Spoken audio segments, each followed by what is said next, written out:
Okay, video cut off. Sorry about that.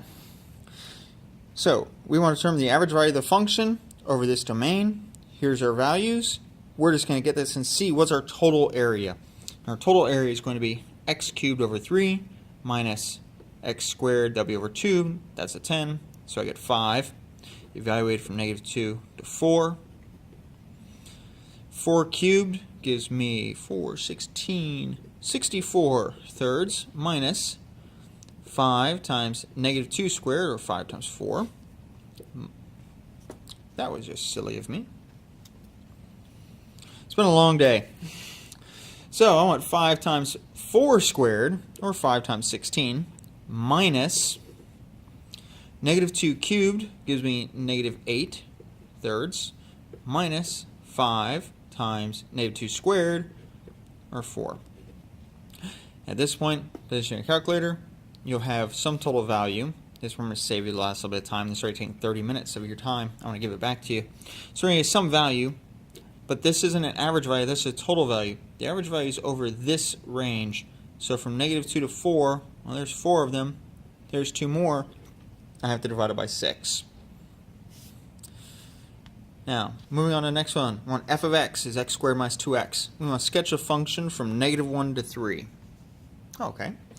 So, we're going to set up a little bit of our standard tables and move on from here. So if we have it, as I said, I like to sketch a table. If I have to sketch, I want a table. First I'm going to start with my f of x, then I have f prime of x, I'm going to have f double prime of x. Now if I'm writing that all out, I'm going to actually figure out what those are. So I have an f of x, so f prime of x is just 2x minus 2, and f double prime of x is just 2. Now here's what I say about this. My f double prime is positive. My second derivative is positive. Always. It's always 2. Then I know it's concave up. Always. Nice thing? If it's concave up, it's going to look just like that letter U. It's going to be concave up. Now, I want to know, do I have any points where my tangent line is going to be horizontal? So I have 2x minus 2, and because it is just always positive, I know there's no inflection points. So I don't have to worry about those at all. So 2x minus 2, that's 2 times x minus 1. So my only point in my tangent line I have to worry about being horizontal is at x equals 1. So I'm going to put a 1 here because I'm going to use that. And lastly, when do I cross the x-axis? Well, I have x squared minus 2x. That's just x times x minus 2. So my roots of my function are 0 and 2. So at 0, I'm at 0. And at 2, I'm 0. And last thing I'm going to need, I want how far am I going to go? Negative 1 to 3, because this tells me where to plot my points.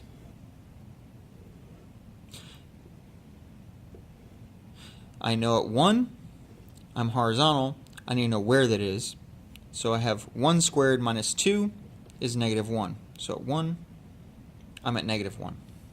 I know this, my horizontal point, and I'm concave up. So I'm drawing my upward line. Now I need to know my endpoints. I know these are zeros already. I already determined their roots. So now I do this. My negative 1 squared is just 1 minus 2 times negative 1. So 1 times 1 minus 2 times negative 1 is 1 minus negative 2, or 1 plus 2 is 3. So at negative 1, I go to 3. Now the shortcut to remember here is, if you remember, parabolas are symmetrical about their axes and the vertex. And if you remember, the vertex is going to run right through this. So I went over 2, I go over 2, it's going to be symmetrical. Alternatively, just plug it in. 3 squared is 9, minus 2 times 3, so 9 minus 6, you get 3.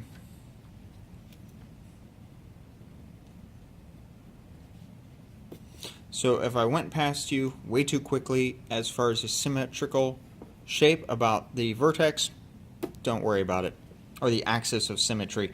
It's about the vertex, because the vertex is going to be in here also, but about the axis of symmetry.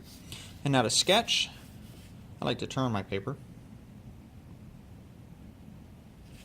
And it should be a nice, smooth curve, which I'm not the world's best artist. In fact, I'm a pretty poor artist, but that's what we have. So on the same axes, draw rectangles corresponding to